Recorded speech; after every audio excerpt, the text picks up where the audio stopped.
You're making one right decision today. You're listening to Handcuffs and Sage. Three badass moms bringing you all the true crime and paranormal your heart desires. I'm Red. I'm Timo. I'm Dre. And don't let your kids listen. Seriously, just don't. Hey, it's Handcuffs and Sage. Woo! Hey. This is Red. Hey, this is Timo. Hey, this is Dre. Oh my goodness, I'm drinking tea and it's called Positivity. Oh, cute. It's like Okay. orange. It's like an orange flavor, and I do feel very positive. Huh. Thanks, tea.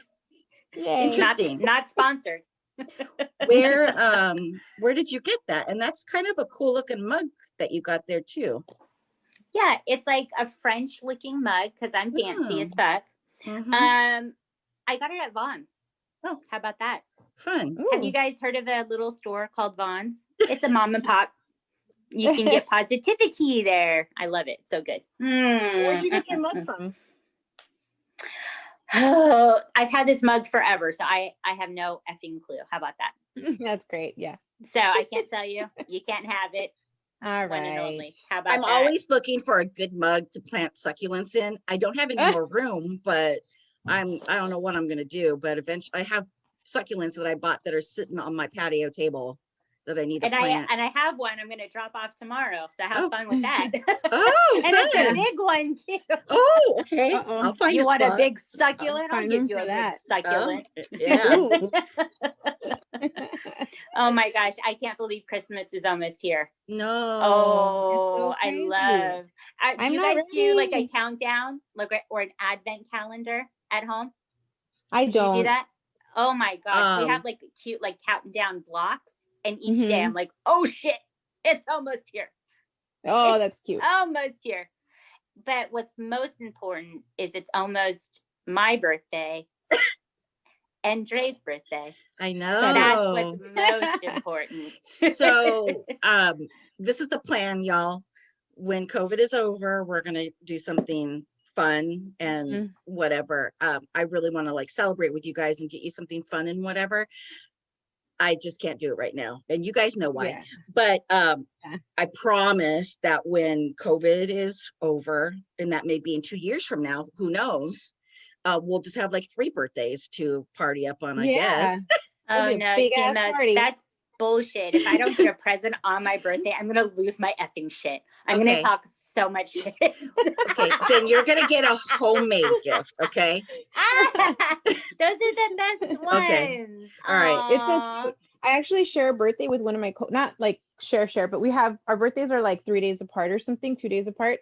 And he just keeps talking about like they better, because let me tell you, like all throughout the year, we are like the party planners and we make sure everybody has a good time. I freaking Mhm. bring cake for my neighbor. She's like the baker of the stars. She did the Playboy Mansion stuff. Yes. So Ooh. I like got cake for everybody from her, and we're like, oh no, we need some good cake. So he was like Yes. he was trying to plan and say like, we don't want any of this bullshit like Vaughn's cake that they always buy. He was like, you should get your neighbor to make us our birthday cake. And then the other coworkers are like, no, you can't plan your own party. Chill out. We got this. I'm like, but you don't have her number. I love it. I'm the Mm. same way. Like for everyone else, like, you know, at work or whatever, I would always go all out, right? Mhm. And then, you know, you hope to get the same. Oh, I know. Maybe. I know. That's what sucks when you're all festive and like Yeah. party Yes. planner and like Yeah. crafty. Like me, I'm the crafty one. So like I always expect something, and no, nobody says crafty. It's as your me. love language. Yeah, I It's know. our love language, Yeah. right? It is. Yeah. Yes, yes, Mhm. yes. Mhm. All right. I'm I'm trying to go over my notes. It's been so long since we recorded, and this I is know. a horrifying Christmas tale. So I hope everyone Oh, enjoys. so fun. Okay, Oh I my can't wait. gosh. Like nothing makes me more happy than a horrifying tale to listen to. Oh, I love it. Sure. I know. You know what I You love tell is when scary ghost I stories. listen to us, you know, tell our stories. At the end of mine, nobody ever says anything. There's always an awkward silence. And then we do the paranormal, and at the end it's yay. And it's like, what the fuck? I know you bitches love true crime. Eat it up with a Jesus spoon. Christ. Well, Cheer we'll, me we'll on, change. you Yeah, hoes. we'll change that because Yeah. I think we're just more shocked at like, holy fuck, did that I know really we're like, whoa, that was a crazy yeah, like story. that what really happened. Like paranormal, you can be like, yeah, I believe or I don't believe. But if you tell me some motherfucker like, you know, shot his whole family on Thanksgiving and there's proof of that, We're like, yay, Emily. we're like, that fucking really happened. I You really do know? wish people could see us, right? We record on Zoom, and the faces you guys make at the end of my story is just mwah. You know, I have them all recorded, so I can do like a full on like I was gonna say menage a trois, like a full on like a montage is what I meant. Montage. Just yeah. No, like it to isn't. music. You meant yeah. menage You a meant trois, menage a trois. girl, and not the wine. I think I'll do that and put it on YouTube. That would be fun, right? Like all our like, Oh, what? Yeah. It's like silent, horrified looks. It really is special. So thank you, you guys. You're welcome. Yeah. Okay. We need a menage a trois of every time Red says McFuckface. Yeah. McFuckface. I have a couple McFuckfaces in this story for great. sure. Okay. Oh, I got a real peach and a McFuckface for y'all. Ooh. I want to say something in the beginning here. I want to mix it up, so hold on to your butts. So at the end of each episode, we always talk about, you know, how to reach out. But I think maybe we should mention it in the beginning, right? Okay. In case people miss it at the end. Oh, yeah. Okay. Okay. Yeah, So to all the crazy H's out there listening, you guys can be badasses and leave a review for us on iTunes. Say something nice, y'all. We love it. It makes our day. You can hit us up on Instagram, Facebook, Twitter, YouTube, TikTok, all the talks on the social, all of it. Okay. Wham, bam, thank you, ma'am. We do all of it. We also have a website, and it's really sad right now because we haven't done shit in 9 months. But 9 months, check out the website. It's handcuffsandsagepodcast.com, right? Email us your paranormal stories, your true crime stories, right? Maybe you guys can share with us and we can make it a whole thing. We would love it. So that's handcuffsandsage@gmail.com. So I always think I forget something, but I don't. Oh, yes. Okay, so I have some special goodies right now for Patreon.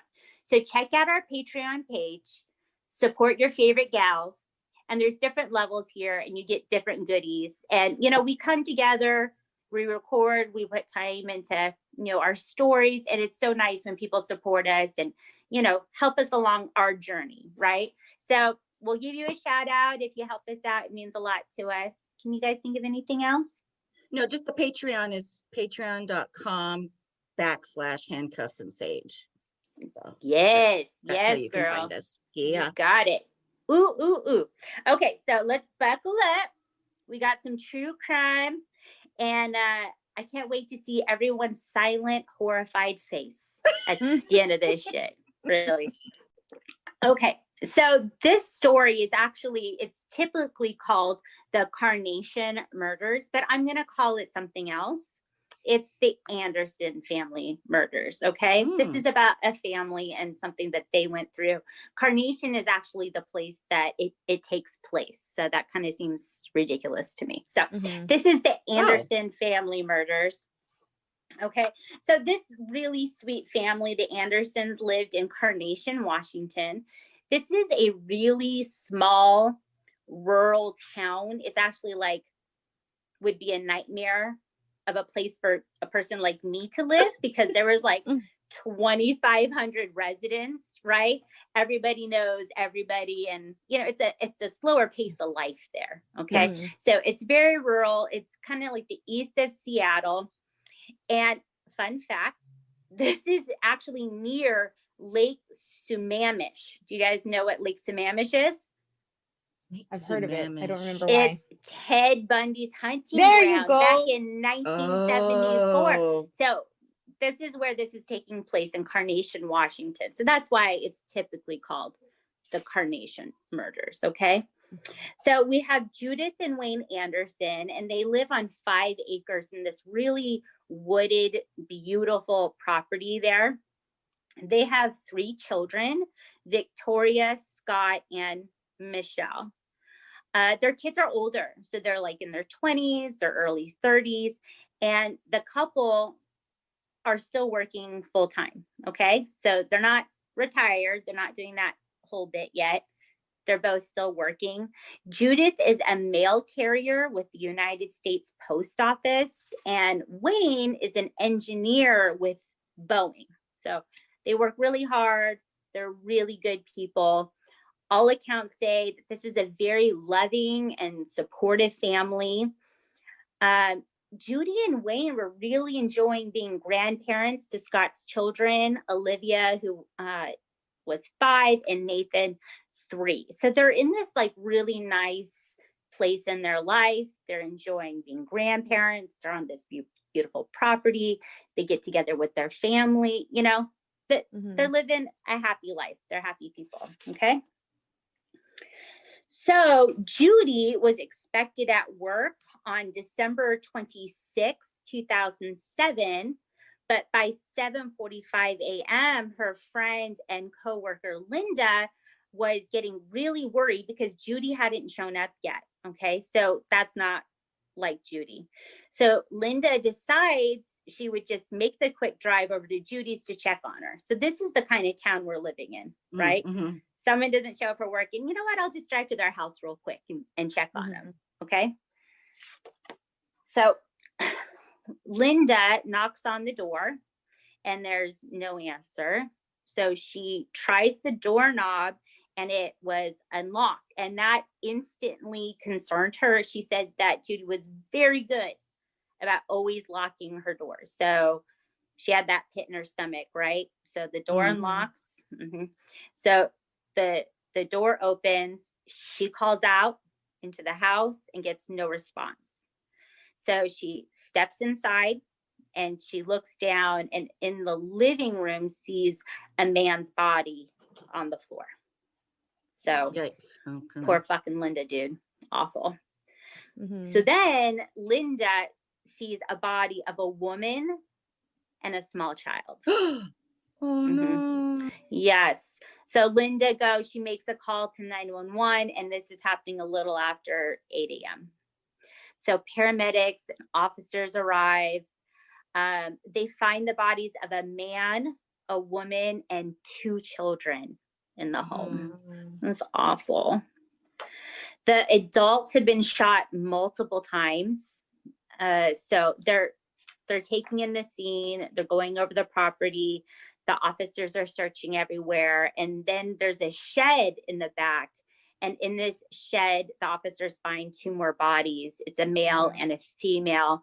And this was Judy and Wayne Anderson.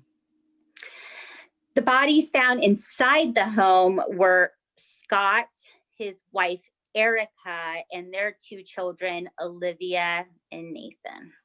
So fucking awful. Fucking awful.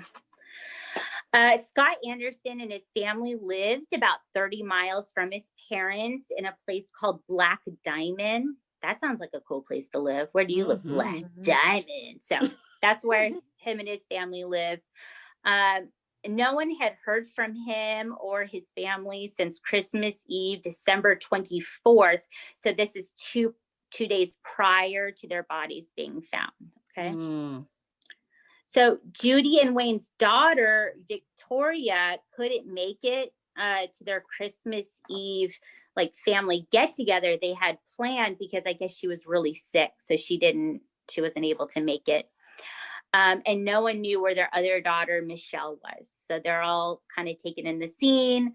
They're trying to figure out where everybody is. And we don't know where their daughter, Michelle, is. Okay. So Michelle and her boyfriend, Joseph McEnroe, lived in a mobile home on that property. Okay. So we had Judy and Wayne's house, and then, up the road on the property is the mobile home where Michelle and her boyfriend live. Okay. All right. So the officers go to the mobile home. They're obviously looking for Michelle. They want to check on her. And it's all locked up and the place is empty. Weird. Mm-hmm. So then Michelle and her boyfriend Joe pull up to the main house. And, you know, by this time, the scene is crawling with officers. They have everything taped off. They have media there, right? This is a big story.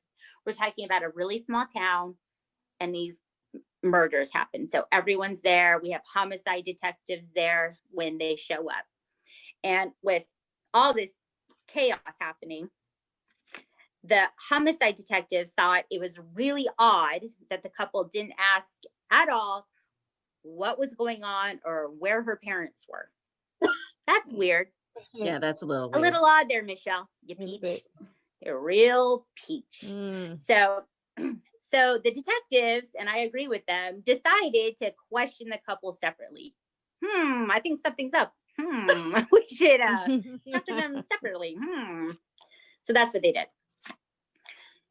First, Michelle and Joe give the same story when they're talking to detectives. So on the morning of December 24th, which is Christmas Eve, the couple went to Las Vegas to get married.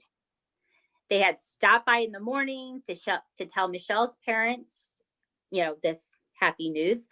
Her parents were bummed, though, that they were going to miss the family Christmas Eve get together. So this is the story that Michelle and Joe are telling the detectives. Okay. So detectives ask, oh, well, where did you stay? How about show us the marriage license? Show us some evidence of this Las Vegas trip, right? So then Michelle changes her story. She says they get lost on their way to Vegas, so they didn't get married and they just came back home. Okay, Michelle. All right. Cool story, bruh. So detectives obviously aren't buying it. The couple does confess. All right, they get to the point where they know it's not going anywhere and they confess. They killed 3 generations of the Anderson family. Yes. Yeah, let me have a drink of my positivity. 1 second. Wow. Awful. On so Christmas. this is the real peach and a McF face here. Early on the 24th of December, Michelle and Joe went to the main house, and with them, they had a 9mm handgun and a .357 revolver. When they arrived, Wayne and Judy were getting ready for Christmas. Wayne was in the front of the house, and Judy was actually in the back of the house wrapping some last-minute presents. Joe made an excuse to go in the back to be with Judy, and Michelle stayed in the front of the house with her father. This is just awful. Michelle took out the 9mm. She pointed it at her father, and she shot the gun, and she actually missed him on that first shot. So Judy, she hears the gunshot, and she runs in to see what's going on, right? Joe takes out the revolver that he has. He shoots Wayne in the head in front of Judy, his wife. Judy starts screaming, of course. And Joe says he turned to her, he apologizes to her, and then shoots her in the head. Wow. Both died instantly. So fucked. Wow. He apologized to her first. Yeah. How nice of you, Joe, to take a moment and apologize first. What a piece of shit. So he is a total McFuckface. Michelle and Joe, know that Scott and his family were coming over to the house, right? Because they're going to have this Christmas Eve family get together. So they take the bodies out to the shed in the back, and then they take hours to clean up all the blood in the house. And then they, of course, wait. So the family shows up, and they are at the house all the time, so they're very comfortable there. So they come inside, they take off their shoes. Scott lays down on the couch, and Erica and the kids are, by the tree, just talking about Christmas things.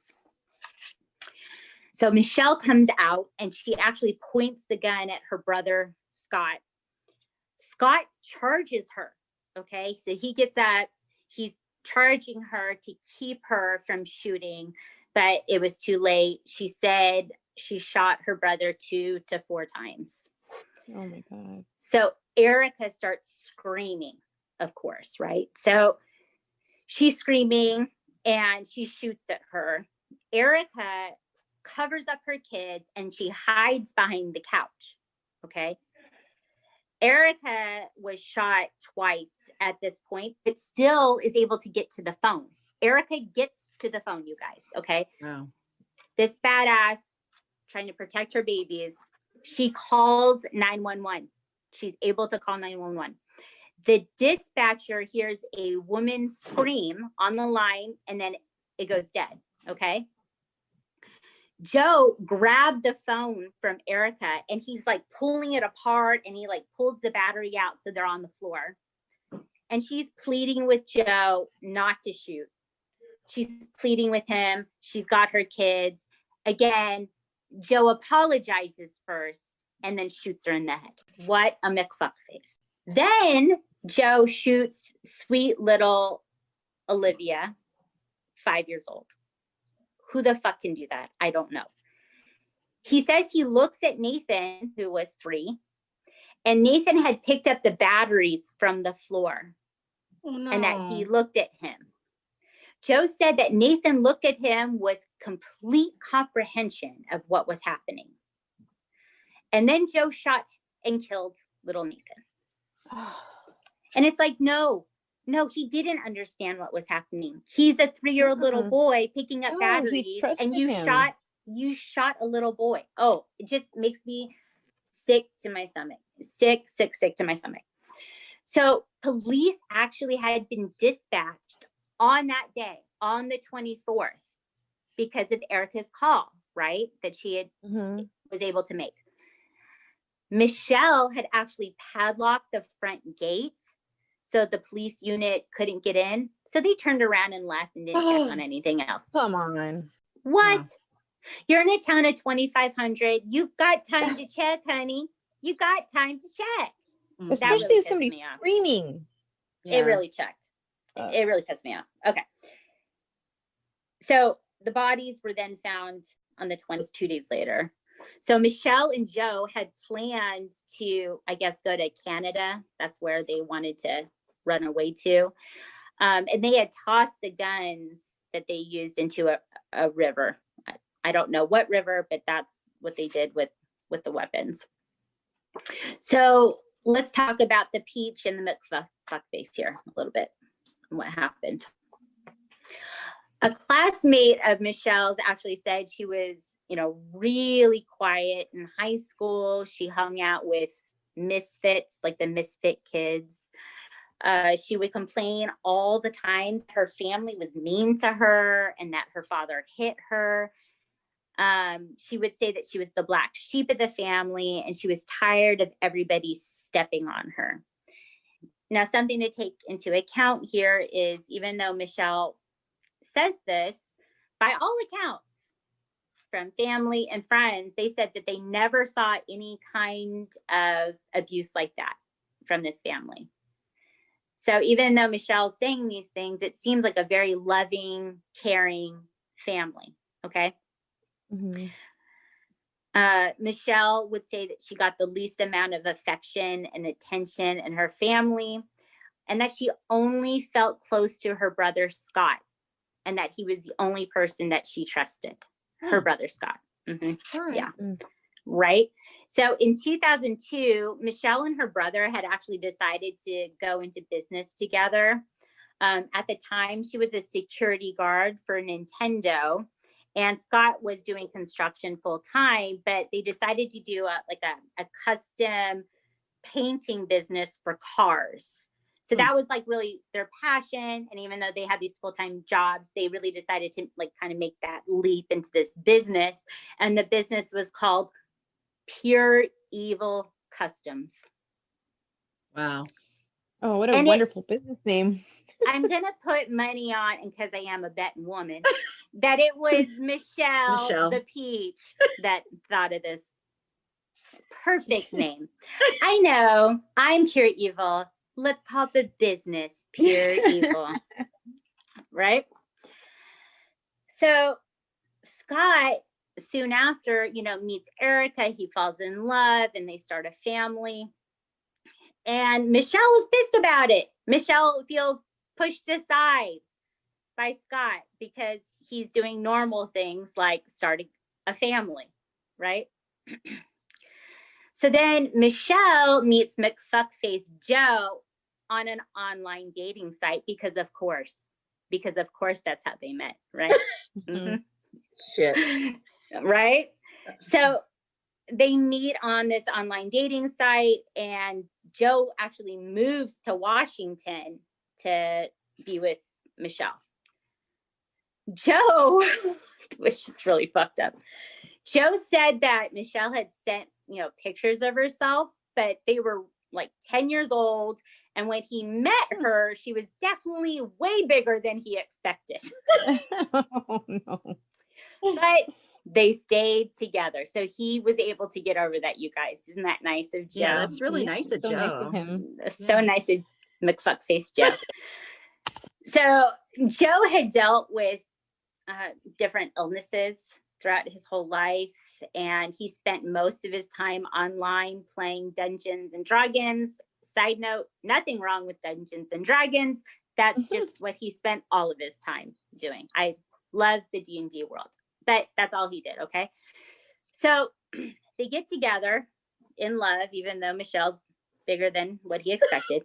And they rent a mobile home in Fall City, Washington.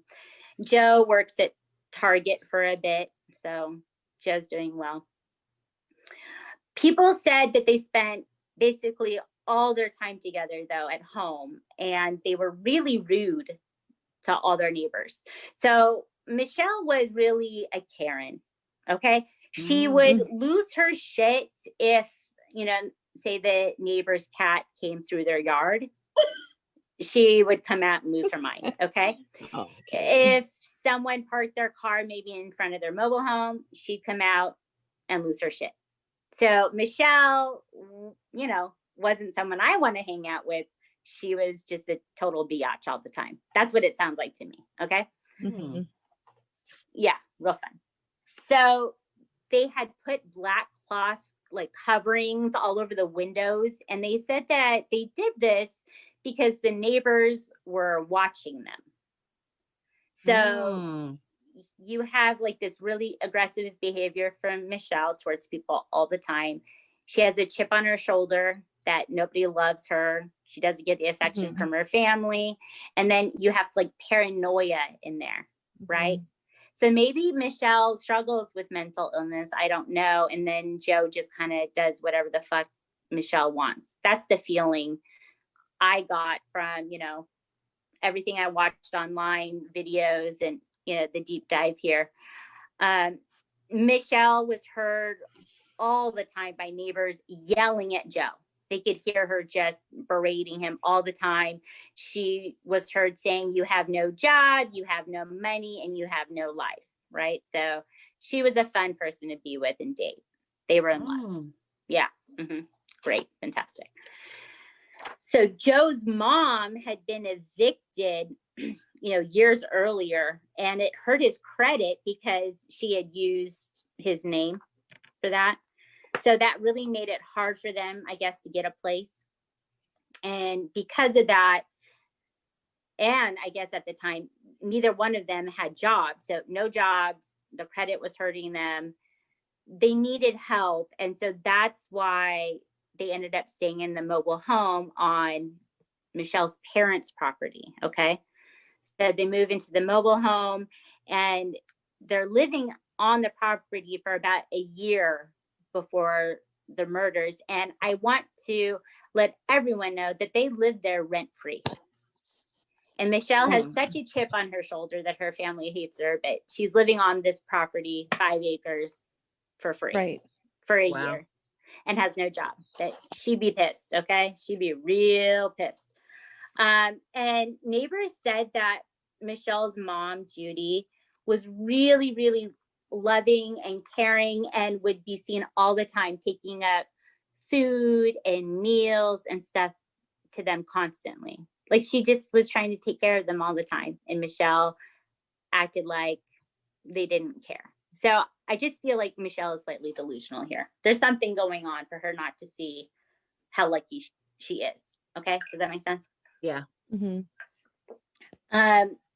People said that Michelle liked to say all the time that her family was wealthy and that she was poor. And obviously that wasn't fair. So I guess I would have said to Michelle, get a job, maybe get a job. You know what I mean? Do something to not be poor. How about that? Get a job. Okay. Michelle and Joe, you know, being a really odd couple, Michelle definitely drove the bus in this relationship. And Joe told people that when they got married, he was actually going to take her last name. So that gives you an idea. Oh my God. how this relationship is, right? Rule that roost. God. She ruled it with an iron fist, you guys. I'm all for strong, independent women, but it feels like this was an abusive relationship. Okay. I don't think Joe had much say in anything. Michelle would tell people that she felt like her family liked her sister-in-law Erica more than her. So remember, she felt like Scott pushed her aside and fell in love with Erica and started this family. And she felt like her family preferred Erica over her. And I would agree. Probably, you're right, Michelle. They probably did. I think I would like Erica more too. I definitely like Erica more, for sure. Okay. So at the time of the murders, Michelle and Joe were both unemployed. And I guess what had happened here right before Christmas is Judy and Wayne came to them and said, you know, starting in the new year, we would like you to start paying rent. Oh. Oh, shit. Oh, shit. Yeah. How dare you? How dare you? Right? Obviously, that's how Michelle is thinking, even though she's lived there rent free for a year. Right? So obviously, they're looking at maybe a financial motive. They don't want to pay rent. And also, they probably have life insurance. And maybe Michelle feels like she's entitled to something like that. Right? So that's what detectives are definitely looking into. What's the motive here? How did this all come to be that they took out this whole family? It's also said that when the grandchildren came into the picture, Olivia and Nathan, that really pissed Michelle off too, because she felt like her mom, Judy, liked the grandkids more than her. So that really tells you what kind of person Michelle is. Okay. It was just awful. So after confessing with the detectives, after kind of going through everything, they are charged with 6 counts of first-degree murder, and they're looking at the death penalty. They asked him, why did you kill Erica and the kids? Right?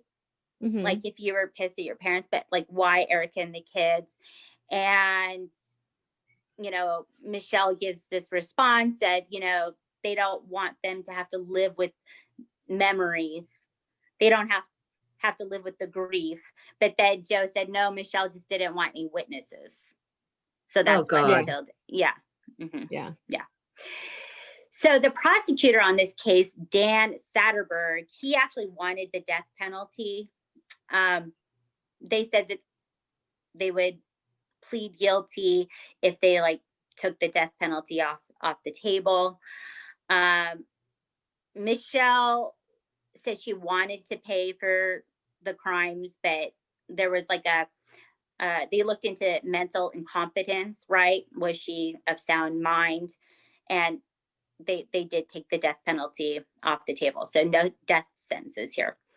So Michelle, even though they wanted, you know, the mental incompetence to come to play, she would not agree to a psychiatric assessment, right?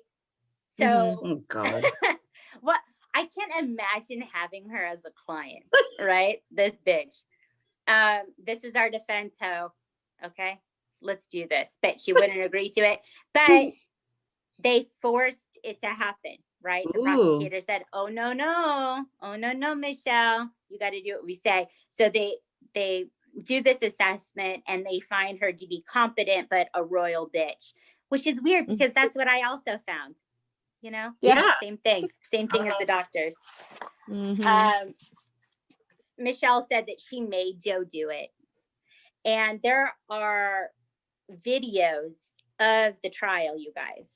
So anyone who's listening to this story who wants to look more into it, watching the videos of the trial, watching Joe testify gives you the willies. You know, when you watch something and you just go, and you like kind of gag a little bit. Oh yeah. The way he talks and like pretends to be upset and like he shakes and like he'll grab himself. It's total drama with this guy, Joe. And the way he says things is creepy as fuck. They're like, if I was set up on a blind date with Joe and he started speaking, I wouldn't say anything. I would get up and I would walk away because he's a creeper. And that's how he is on the stand. So take a moment and look up those videos. It really is crazy the way he acts. It's crazy. OMG. Okay, good. I'm gonna check it out. So, you know, in 2014, Joe finally says, okay, I'm taking the guilty plea, right, to avoid the death sentence. He gets 6 counts. He said that he had been manipulated, of course, but they said, why didn't you just tell her no? And he said, well, I couldn't tell Michelle no. I had to. So, sure, Joe. Of course. So he gets life in prison without the possibility of parole. Okay. And then in 2016, Michelle gets, of course, the same thing, 6 counts, first-degree murder, life without parole. And it took 8 years. It took 8 years for all of this to come to an end, which is just so insane to me because the justice system should be swifter than this, right? Because think about the family, think about everybody that has to wait, and we don't know what's going to happen. And it really is disgusting that it took 8 years for all of this to finally come together. Because from the get-go they confessed, right? Why would it take 8 years for this to happen anyway? They said that it was an $11 million. It cost $11 million for this investigation and for the trial lawyers, and that just kind of blew my mind. Like, why? Why? Everything what there is in black the and white. breakdown here? You know what I mean? I feel like someone was doing trips to Vegas with strippers and they were saying they were investigating shit. $11 million for this investigation. That's crazy. Somebody needs to look into that. And I said the IRS. Okay. It doesn't even make sense to me. I guess Michelle had mentioned money 30 times in those initial interviews with the detectives. So they really do think that this was financially motivated. She didn't want to pay that rent. Bitch, nobody does, but she really didn't want to. And probably because there was a life insurance. So she mentioned it 30 times in her interview. How do you bring up money 30 times? What the fuck, Michelle? And she felt like Scott owed her money. They had done this business. She felt like he owed her money. He chose his family, you know, his wife and children over her. And that's why she had feelings towards Scott.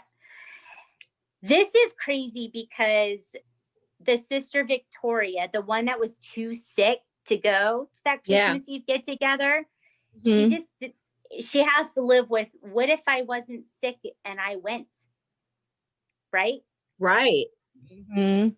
Think about that. Your whole family Yeah. dies. And, she gives a whole Yeesh. statement, and you know how they can do. Yeah. Everyone can get up and speak. You know, if you Mhm. have the chance to listen to her, it really is heartbreaking. The way she talks about her family. This was a really good, loving family. Judy and Wayne were fantastic. Scott and his family were amazing. Something was wrong with Michelle. I think we all Yeah. know someone in our life, maybe in our own families, a little woohoo, woohoo. Yeah. And Like the Michelle whole was world's it. out to get them. Yeah. Yes. And something that I can't get out of my mind, like, you know how we all have things that like kind of come to us over and over again. So since doing this story, I can't stop thinking about this moment that Joe is up testifying, and, you know, he's acting crazy. He's insane. And at one point he just stops and he goes, well, nobody suffered. And you And that's just have to just go, ugh, like your whole stomach like just hurts. that You doesn't know make what it I mean? okay. Oh, Joe, you McFuck face. I hate you so much. I hate you so much. This piece of shit killed a family, killed children, hurt their friends and family, but no one suffered. Give me a fucking break. So Michelle and Joe, you are the devils. I hate you Wow. both so very, Yeah. very much. And this all happened on Christmas. I hope nothing like this happens to anyone I know on Christmas. Stay safe. Stay Yeah. safe, crazy H's. Yeah. And now I look at you guys and everyone's faces, mouth open, eyes wide. We don't know what to say. It's a fucking terrible Yay. story. Yay. Yay. Good job, Red. Good job. Yay. Well, that was horrible. Merry Christmas, everyone. Merry Christmas. The more you know. Really, really terrible people. Awful.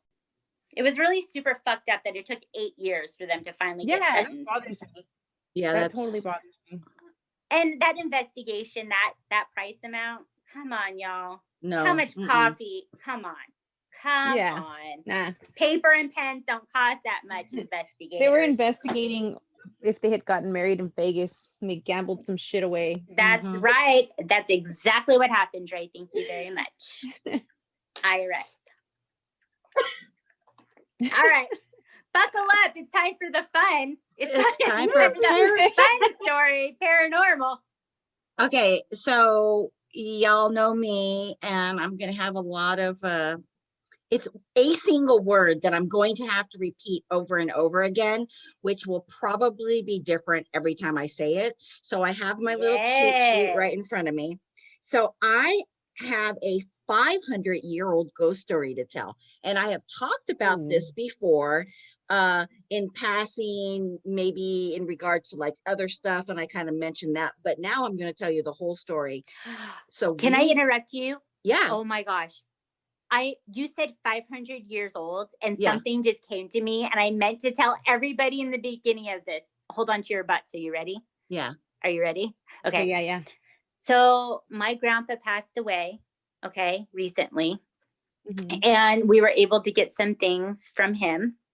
And my mom dropped off a blanket, I guess, from his side of the family, and she hands it to me. And she's like, this blanket is from 1860. It's been in the family since 1860. So my daughter is standing next to me and she hands it, to my daughter, and she's holding it, and we're kind of standing there, and we go inside the house and we both went, like something was wrong. And she was like, if some bad stuff starts happening in the house, I think it's linked to this blanket. I said, all right, well, let's keep an eye out if any weird shit starts happening, because we brought this old ass blanket into our house, right? Like maybe it was weird holding it. Okay. You know what I mean? And so this morning she's like, when I went into my room, I saged my room. I like did a whole cleansing of myself after playing this. That is so crazy. Maybe more to come. But 1860. That's Abraham Lincoln times, y'all. That's badass. Yeah. And you know, a blanket holds the essence of people. It's around someone's, you know, it's like where they sleep. It's around them. Let me tell you, his side of the family, those people, they don't fuck around, and they are very serious people. And just touching it, I felt like, ugh. Really? Yeah. So what are you gonna do with the blanket? What are you gonna do with it? Yeah, well, I'm gonna see if our house burns down, or you know, like bad shit starts happening. I'll let you know. Maybe that's why the power was out for 3 days. I'm just kidding.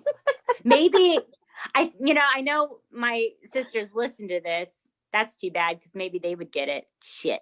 All right, I'll have to figure something out. I'm like, Merry Christmas. I'm just so. This is a really old blanket. What kind of condition is it in? It's in very good condition. I can actually send a picture if you guys want. You can post it.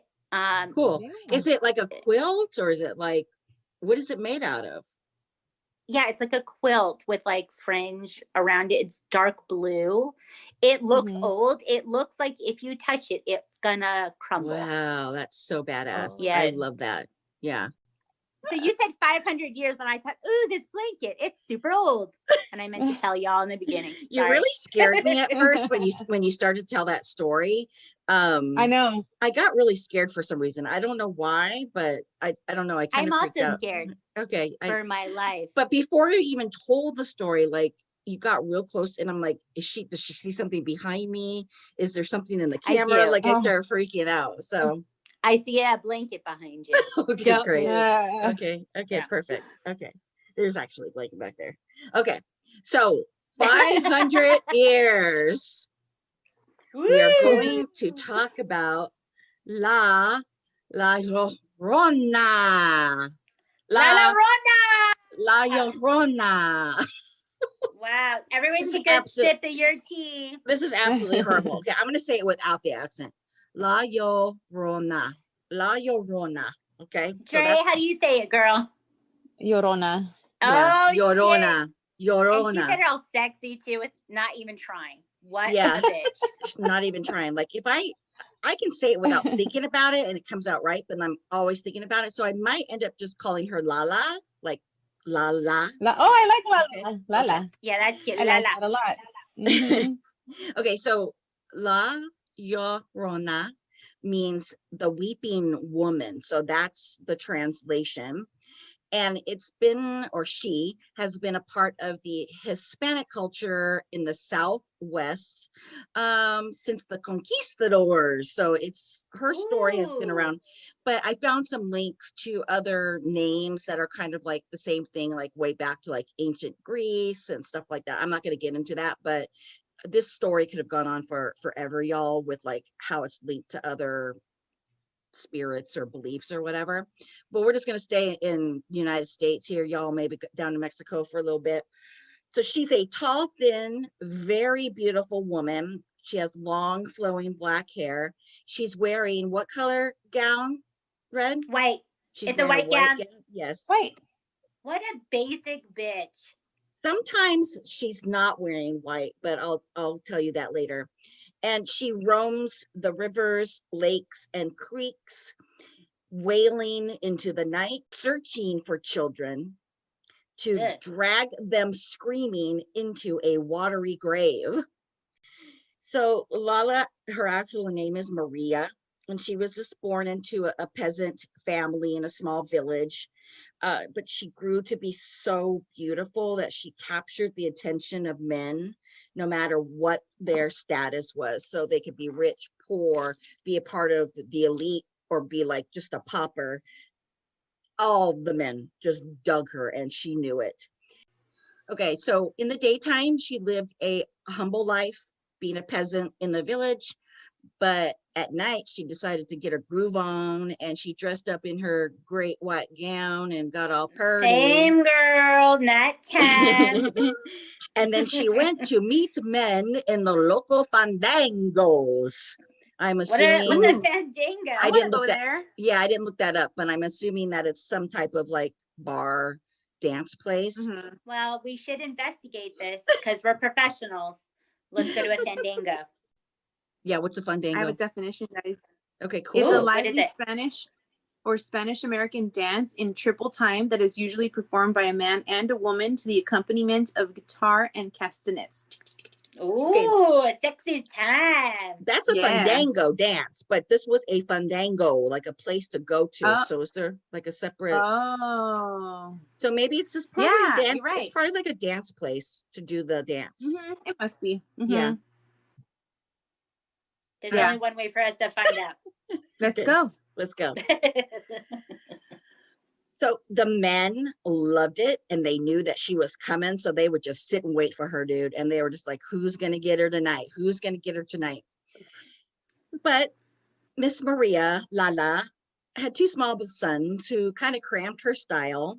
And it would Rude. it would make it hard for her to go out at night sometimes. So she left them Why home are alone. kids ruining our lives? You know I what know, I mean? right? They just hold Yeah. us back from greatness, fandangos and everything. So one day the boys were found drowned in the river. No! Oh, you No. bitch. So I know, Lala. I saw that coming. La. So some say they drowned due to her neglect, which makes sense. Maybe they got out in the night. Both and- of them? Yeah, well, How old were they? What? small. That's all I know. Oh, Small. jeez. Okay, so but others say that they died by her own hand. And we have a few legends that are going to talk about that. So another legend is that she actually married a very wealthy ranchero or a rancher. And he used to give her all the attention. He used to buy her lavish gifts. He used to love on her. And they had two beautiful sons together. Then her husband started to change. He started drinking. He started going out. Maybe he was seeing other women. And then he acted like he just didn't dig her anymore. Like, bleh. I bet And she was then- a pillow queen. Yeah. The hot ones always are. Yeah. That's why ladies like us, we're the best ones. We're Right. not too hot. We're not pillow queens. And then he even said to her one night, I think I need to find me a wife that's in my class because she was a poor little peasant and he was a rich dude. Yeah. Oh, So what she's, a dick he's a dick. statement, dude. Oh my Right. God. Get on my level. That's what he just said. Exactly. If and when he would come home, he basically gave all his attentions to his sons and totally ignored her. So she became enraged, dude. She was just like, fuck she was this. all, oh, hell no. oh, hell no. Mm. So she took her two sons for a walk along the river. She saw her husband's carriage then pull up, and there was a very wealthy, beautiful lady sitting beside him. He called his sons over, said something to them, ignored her, drove away, and never looked back. She got done dirty, yo. So That's she picked up her two fucked sons and up. threw them into the river. No! Mm. Lala, that is not Mm. the way to handle this shit. You Mm, fucked up. That's fucked mhm. up, Lala. I don't like this. This is a Mm-mm. fucked This up is my new story. favorite name. This It's is a my new fucked up story. Lala. Yeah. Yeah. Oh, don't be a Lala now. Mm-hmm. What a Lala. Such a Lala. Mm-hmm. So when she realized what she had done, what does that sound like? When she realized what she had done. Yeah. Oh my God. She jumped in the river to try to save them, but it was too late. Now, this is how one story goes, okay? So she broke down into inconsolable grief, running down the street, screaming and wailing. So she mourned them day and night. She never ate. She walked up and down the river all day long, hoping that she might see them by chance. She never changed out of that white gown. That whole time it became dirty and ripped and soiled. She had lost so much weight from not eating that she turned into a tall, skinny, like walking skeleton. And finally, when she died, they found her laying on the riverbank. So I'm glad another Lala legend, died. yeah. What a bitch. Okay, go ahead. So Go ahead. another legend goes the same way, but she actually drowns herself immediately after she drowns her children. So there's basically almost like kind of like the same story, but okay, but no matter what, she killed her kids. No matter what, she killed her kids, right? So not long after her death, her ghost began to appear along the bank of the Santa Fe River. And as soon as it would get dark, you would hear her wailing and her screaming. And she would scream, "Donde están mis hijos?" And this like wailing cry, right? Okay, which means what was that, Timo? I didn't hear you. ¿Dónde están mis hijos? ¿Dónde están mis hijos? Where are my children? Where are my children? And then she was seen drifting through the forest near the river. She seemed to float over the currents along the river. And that's when her name changed from Maria to La Llorona. But we'll still call her Lala. Woman. Yeah, right. Lala's better. So this is a fun part. Children now are warned not to go out at night because she's going to get them and throw them in the river to die. And they also, she will either kill just children, or she's not discriminative. She will kill men, women, and children, but she's really mean to the children. So she drags them and just kills them. That's it. Is this almost like a Krampus situation where this is a story told to children to be good or to behave? Okay. I believe so. Yes. All right. I'll tell my kids immediately about Lala.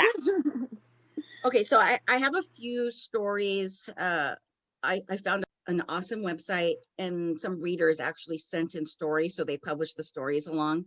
So one of the well-known stories is about a man named Patricio Lugan. They lived in Mora, New Mexico, and they were just kind of sitting outside of their home talking, and they saw a tall, thin woman walking along the creek that was by their house. But she actually seemed to float and not walk. So they watched her, and then she totally vanished. And they were like kind of like looking at each other like, well, what's going on? And then when she reappeared, she was actually very close to them. So she disappeared and she actually reappeared very close to them, which shocked them. And then she disappeared again. So they went looking for her. They found no footprints anywhere. And they knew at that moment that they had seen La Llorona. Lala. So they knew this story, they had heard of the story, and so they knew what they had seen. Right. So she's seen throughout the Southwest. So we're talking about California, Arizona, New Mexico, probably Nevada, and then like Texas and Mexico too. So it's very well known story through the Spanish and the Mexican culture. Okay, I have a way for you to say it. Okay, ready for this? It's easy. Okay. Say la, and then say yo, like yo, what's up? La Llorona. And then say Rona, but with like roll your R. So it's really just three. La Llorona. Rona. Rona. I can't roll my R's. That's the problem. So just say Rona. Say yo Rona. Llorona. Ma Llorona. La Llorona. Nailed it. My Sharona. Yeah, my Sharona. Okay, another man, Epifanio Garcia from, I love this town, you guys. This town is called Ojo de la Vaca. You know what that means? I know you know, Dre. I drink vodka. Ojo de la Vaca. It means I have no idea. Eye of the cow. What? Right? What Jay? a beautiful Isn't that beautiful? Name. Cow's Where do eye. you live? In a cow's eye. I live in a It's cow's amazing, eye. and I love it. It's my dream. Right. I love it. I love it. Oh my God. As I'm like, ojo de la vaca. I'm like, oh, how does that translate to? And then I'm like, oh, okay. Thanks. Yeah. So he was a punk kid. He argued with his parents all the time. And after a heated argument, he said, hey, let's go. He took his two brothers, Carlos and Augustine, or they left their ranchero to go to Villa Real de Santa Fe. And on their way, they saw a tall, thin woman wearing black this time and a black veil covering her face. She appeared in the front bench of the carriage between the two brothers and just sat Ugh. there and said nothing. Rude. What? You just show up, you don't say Creepy. anything. I don't like What? that. So they kept Antisocial on ghost. going and they were waiting to see like what the heck's going on, right? And then they decided, all right, let's turn around and go back home. And at that point she spoke and she said, Oh. I will visit you someday again when you argue with your mother. What? Oh, Bullshit. shit. Bullshit. Yeah. Well, No way. No they say- fucking way, dude. they say that I'm never if- arguing with my mother. Right. Best kids ever. Well, this is funny, you guys, because it says it said that if you don't treat your family well, she will come and find you and teach you a lesson. So that's another one of the things that is from the legend. So that's why she Mhm. told this kid, like, I'm gonna come fucking find you if you don't treat your mother right. Mhm. Interesting. So now we're moving on to Brian from Colorado. He was camping at the Indian Falls Rapids on the Yampa River, and he was 15 years old. He woke up and La Llorona grabbed him and walked with him through the camp to a cabin. This is very strange, right? There in the cabin laid a man in bed. She turned to him and told him to run. So he did, afraid of the man. Fortunately for him, he tripped on a rock and realized that if he had kept running, he would have went right off the cliff into the rapids. Oh my gosh. Yeah. Oh, Damn. I wasn't expecting that. Whoa. crazy. Right?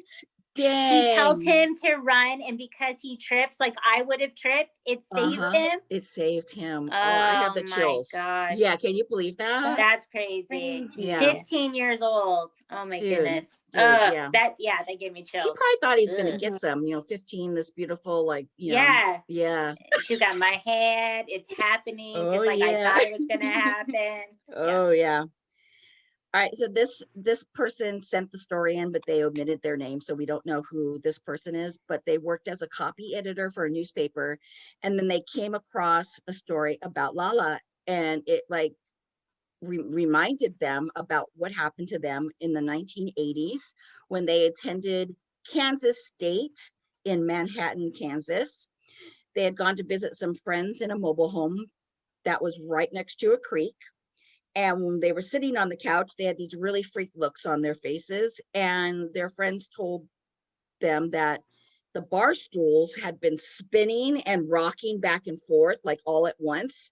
And because they were of Mexican heritage, they knew it was Lala. It had to be Lala. And this person had no idea what Lala was. So they told the story. And they're like, okay, cool.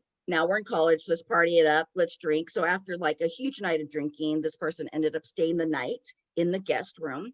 And in the middle of the night, a woman appeared to him and asked him if he knew where her children were.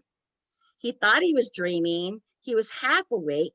And then when he jolted awake, he saw a dark figure standing in the doorway that then turned around and left. He said he was too scared to go back to sleep. So he just stayed up in the room until morning. He asked his friends if one of them had looked in on him in the middle of the night. They had not. So he, to this day, never knows who that was. But his friends think that that was Llorona. I think he was drunk. Probably. Probably. Case And one of closed. his friends was probably drunk too, screwing with him. But dude, it always happens when you're near the river. Lala's so Yeah. busy. She just Lala is so many busy. places. Busy. Mhm. All right, 7th grade. Oh, sorry. 7th grade was rough. Oh, okay. Right.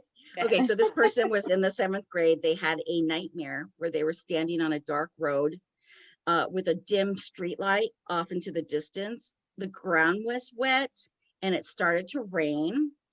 The person heard footsteps coming towards them. They saw a woman in a black veil that covered her face, and it was walking towards her. As soon as she got to about 15 feet, she kind of looked over her shoulder, and the girl turned around to look and see what she was looking at. And she saw a small child in a white nightgown playing in the road in a puddle. When she turned back around, the lady was right in front of her, 3 inches from her face. She lifted her veil and her eyes just looked straight into hers.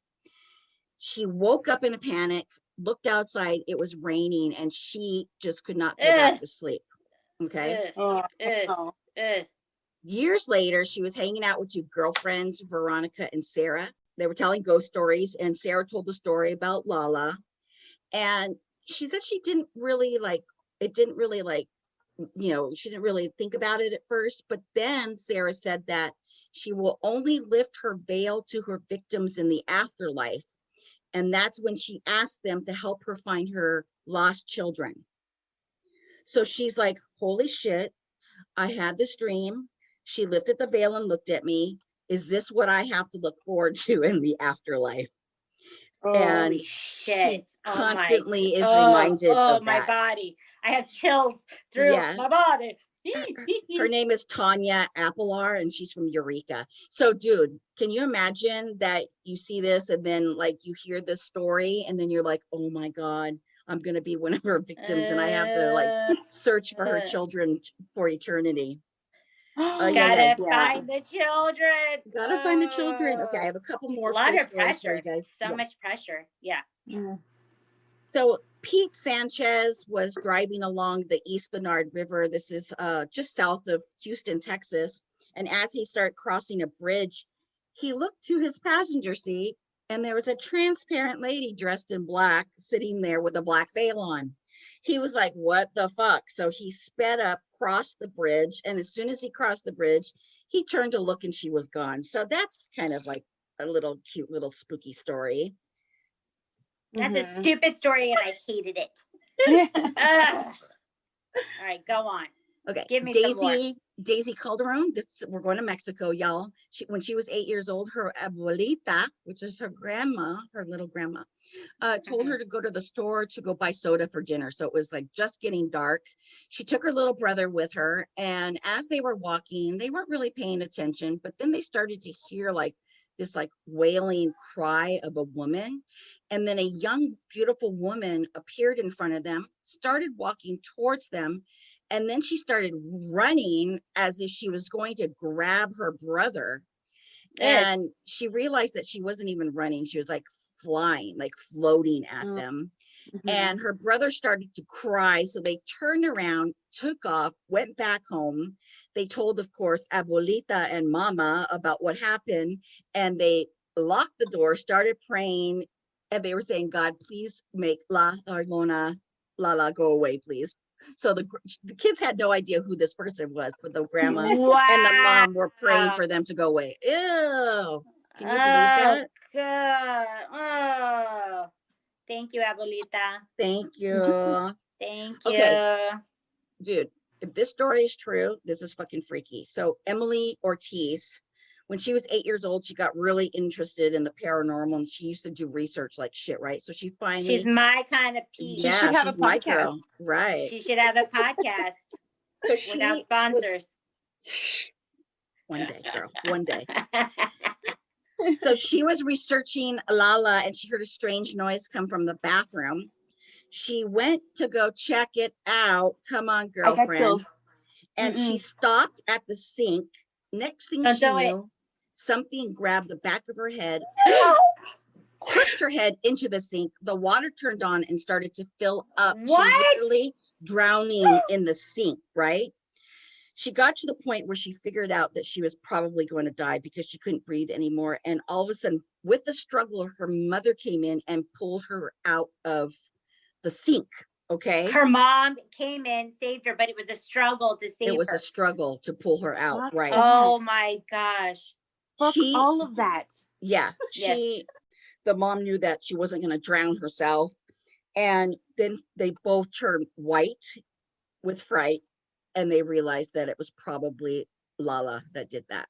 Oh, you guys. That's Ooh, scary. That's scary. that's so scary. I like that. No. Okay, you Ew. know I always say like you're gonna give me nightmares, Timo, but like for sure, for real. Yeah. I've been in this room Yeah. for like 2 hours now, right? Oh no. And all of a sudden shit's moving over here in the corner and I'm like, what the Ooh. fuck? Ooh. Yeah. Do you have any old blankets in your room, Dre? No. Sage immediately. For real. I'm glad I have sage up the yin yang. Yeah. Do some. So this is kind of like a part by part little story here. Reverend Elizabeth Kirkwood, when she was 7 years old, she attended this school. It was called the New Barajito School, and it was in Albuquerque, New Mexico. She said it had a really cool playground, but a huge chain link fence like around the whole area. And just on the other side of the fence was an irrigation ditch. And there was this young boy that would come. He wasn't old enough to go to school yet, but he'd love to go and stand at the fence and watch the kids play. So one day there was all this commotion and the child had fallen into the ditch. No. A teacher ran out, pulled him out of the muddy water, but unfortunately he was too late and he died. No. The next day a friend had told her that, oh, you know that was La Llorona that did that. But she didn't know who that was. And she said, yeah, she's called the Ditch Lady. And she wanders up and down looking for children to steal in the ditches. And it scared her so much because back at her house, right outside of her back door, there was a couple of muddy these ditches out in her back. And she was always like freaked out about that growing up. Well, now she's a Methodist minister. And while she was going through school, she was majoring in social work, and she had to take a mythology class. So she was assigned a paper to do, and guess what her subject was given to her on? No. Llorona. That's crazy. Yeah, so I think bad. that's kind of cool. Okay, Brandy in Santa Fe, New Mexico. Her mom had lived in this home for like 50 years. They ended up living in it. So it's like a big family home that had been lived in for a very long time. Her mom always told the story that when she was 12, her and her cousin were just kind of hanging out in their room. It was night. It was in the middle of winter, and they heard something outside the window. So they go and they look, and they saw a woman in white standing outside the window crying. They ran to tell their mom. The parents went outside to investigate.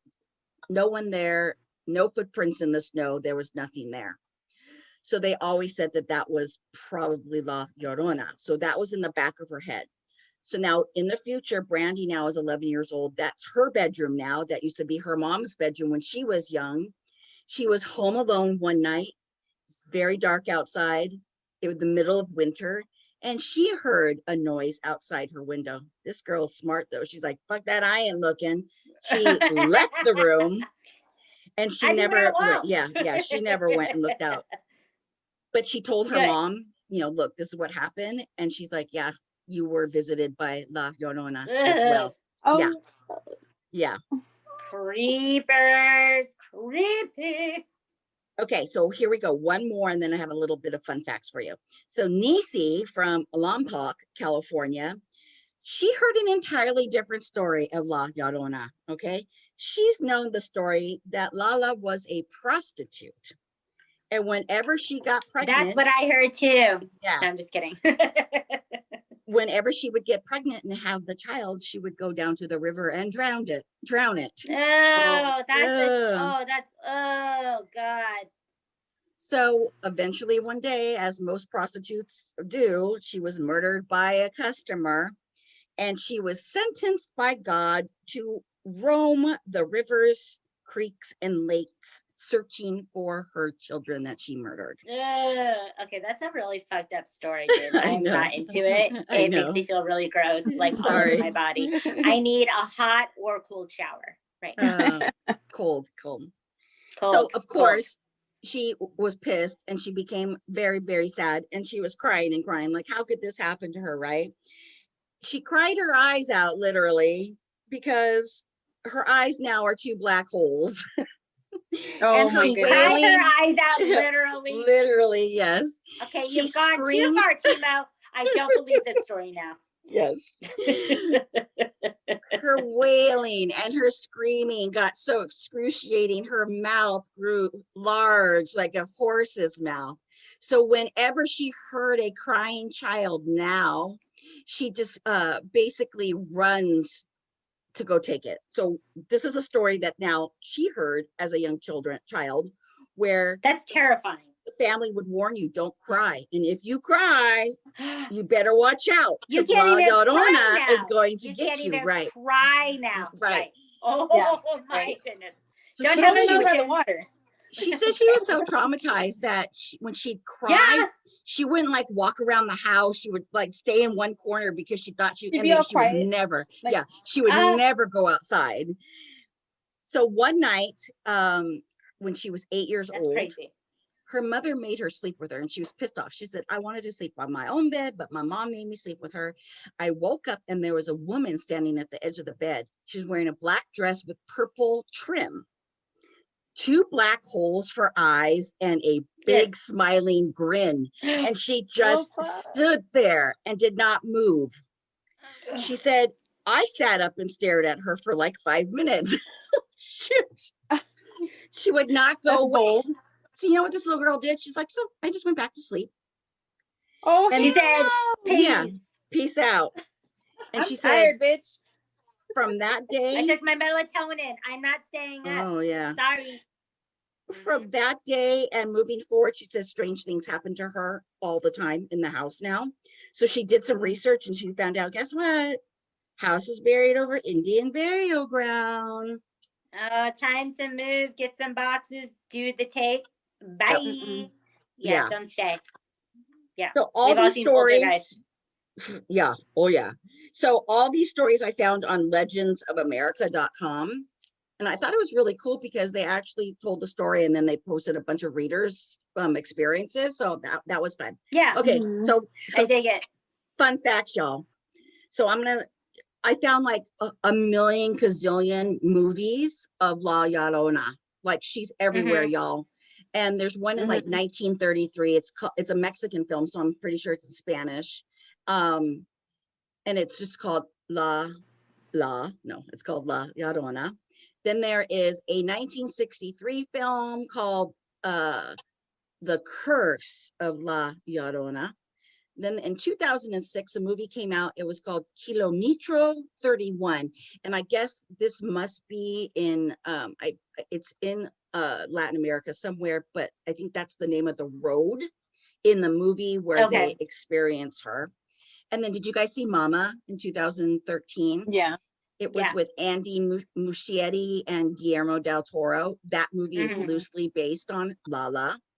And then just now in 2019, well, a year ago, The Curse of La Llorona came out and it starred Linda Cardellini. You know who she is? I love her. I don't know. What else has she been in? I think she was in like Freaks and Geeks. And then she played. Oh, yes. I know who she is. Yeah, she played, I think she played this on Scooby-Doo. She was Velma in the Scooby-Doo movie. I love her. Of course, the TV show Grimm had a story of La Llorona. The pilot episode of My Beloved Supernatural was called The Woman in White.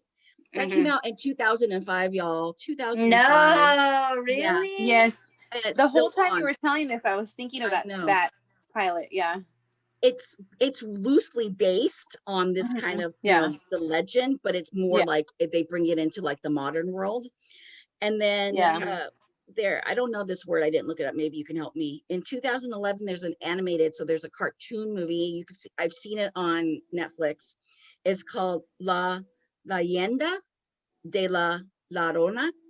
So Leyenda, Leyenda. Oh, the legend. Oh, it's a legend. Okay. So there's a cartoon about it, y'all. Cool. And then there's a new movie coming out this year. It's called El Medallón de la Llorona. So I'm going to see that, of course. And then to end this, I'm going to bring La Llorona into our world. No, please don't. 19 Just don't do it. in I'm at a stage. 1986. Well, it's in 86. So 1986 in Houston, Texas, Juana Leja attempted to kill her 7 children by throwing them into the Buffalo Bayou, which this is probably a big like swampy lake somewhere there. What the fuck? Why? Jesus Christ. Unfortunately, when I hear about people just walk around in my world doing shit like this, isn't that awful that people do these things? That's why we have those looks at the end of your stories. Yeah. I'm not going to do true crime anymore. I'm done. Yeah, you are. Yeah, you are. Yeah, you are. Shut up. Okay, fine. I'm going to. Okay, I'm going to tell you why she did this. Unfortunately, she was a victim of domestic violence, and she wanted to end all of their suffering. Unfortunately, 2 children did not survive, but when they took her in and were interviewed by police, she swore that she was La Llorona. Yeah, I'm sure. I'm sure she was. I think mental illness should be looked into in this case. Dude, can you believe that? I wasn't even expecting to come up with a modern day La Llorona story. You know what I mean? So it's such an old legend and like an old story. And there was this kooky lady that decided to think that that was why she decided to kill her children. That's what happened. Right? Yeah. She was Lala. So I have a crazy story. I mean, it's just something, it's not a story. It's just something that my mom has always we grew up knowing about La Llorona. So I know I'm not the only one. And I know this is crazy because I believe in science. I've had enough enough paranormal experiences that it still creeps me the fuck out. Even if you say it's something that they brought up just to scare kids into behaving, you know? So my mom always said that if a child isn't baptized, then you need to pray for their soul whenever you visit a body of water. What? It's so crazy. Creepy as fuck. Yeah, dude. It's creepy. So I was sitting there. I took Ricky I don't know, on a water skiing trip one time when he was really little. And I swear to you, for however long it took us to get out of that big ass lake, I was praying in Spanish. It was crazy. Mom. Please tell me, guys, that I'm not the only one. No, not traumatized. No, totally. Seriously. I'm as an adult, I'm sitting there freaked out. This is fun and interesting because I had never heard about Lala and all this fun stuff. Yeah. So I always learn something new on the paranormal side. All right, are y'all ready for the badass story of the week? I need some badassness. The true crime is super fucked, and Lala is a murderer all over the fucking Lala. Lala. Come on, or Lala. She was murdered. I don't know. Ooh. Yeah. All right. So you guys, December is a stargazer's perfect month because there's so many things that happen in December. We have winter solstice, super cool. Our birthdays. Yes. So winter solstice is December 21st, right? And this year there's going to be a super rare event going on.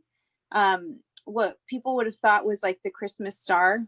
The last time it happened was in 1226. What? Okay. Shut your whore mouth, Drake. You're lying. Oh my God. It's so awesome. So basically what it is it's the alignment between Jupiter and Saturn is going to be so close that it's going to appear that they're colliding. So it's going to be amazing. So if you hold a dime at arm's length, the width of the dime is going to be how close they are. What? And it's so freaking bright that this is what they believed to be the Christmas star. The Christmas star. Catholics believe. Yeah, that let the 3 wise men see the baby. It's happening in 2020. I'm really freaked out. So something bad's gonna happen. That's so I fucking can't breathe freaky, right now. you guys. Why is so much shit happening this year? Like I know. that Please hasn't don't let happened in a Jupiter and long Saturn time. collide. Like for real, for real. So I'm hoping that I have these dates right because I have 2 super cool events happening in December. So let me see if I have the dates right. Give me a second. When you said that, like, what was the last year that this happened? 1,200 and something. The Christmas star, it happens every 20 years, but it's never been closer than it's going to be this year. I see. Okay. So, okay. Yeah. Closest it's been since then. What like scientists believe is that when they were following the Star of Bethlehem, when they were the 3 wise men were following the star, that they actually believe in that time Jupiter, Saturn, and Mars were all aligned, and that it was like the brightest light, like a superstar. That's so cool. Yeah, that's really cool. So I think actually the Christmas star is going to happen on December 21st on the solstice. Right. Okay. Right. That's. Jeez Louise, guys, hold on. Oh gosh. Professional. Yes. That's right. when it's going to happen. The editing queen will make it look so beautiful. Don't you dare edit out our bullshit. That's what people like. So the super cool alignment is going to happen on December 21st. So you can see it through binoculars or a small telescope, right? Super cool. Okay. Really? And it does happen every 20 years, but it won't happen like this close or this bright until 2080. So don't miss it, because I don't know if I'm going to be alive in 60 years. Oh, given girl, I don't know if I'm going to be around in 5 years the way I go. Okay? Yeah, I'm not going to be around in 60 years, guys. I'm 42. No, not going to happen. Not happening. Yay! MJ. Yeah, that's cool. Yeah. So, end of the world, December 21st. Mark that down. Super bummed I won't meet my weight loss goal by the 21st, but I tried. Good job, you guys. Yay! Yay! Woo! Be a badass. Leave us a review on iTunes. Let us know how much you love us, because that makes our day. We're going to give you shout outs. Check out our Patreon page. What is it, Timo? Patreon.com/handcuffs and sage. Oh, so when you're a Patreon supporter, you choose the level at which you love us, and then you get special swag. And I have some special December swag. So it's for you. Check us out on Instagram, Facebook, Twitter, TikTok, YouTube, all the things. All the things. Check out the website. handcuffsandsagepodcast.com, and you can always email us stories and fun whatnots at handcuffsandsage@gmail.com. Yay! We recorded. Yay! Woo! Woo! Woo! Yep. This positivity tea makes me feel just so special. It's so funny when you say it. Say it again. Positivity tea. Positivity. I did 2 bags at once.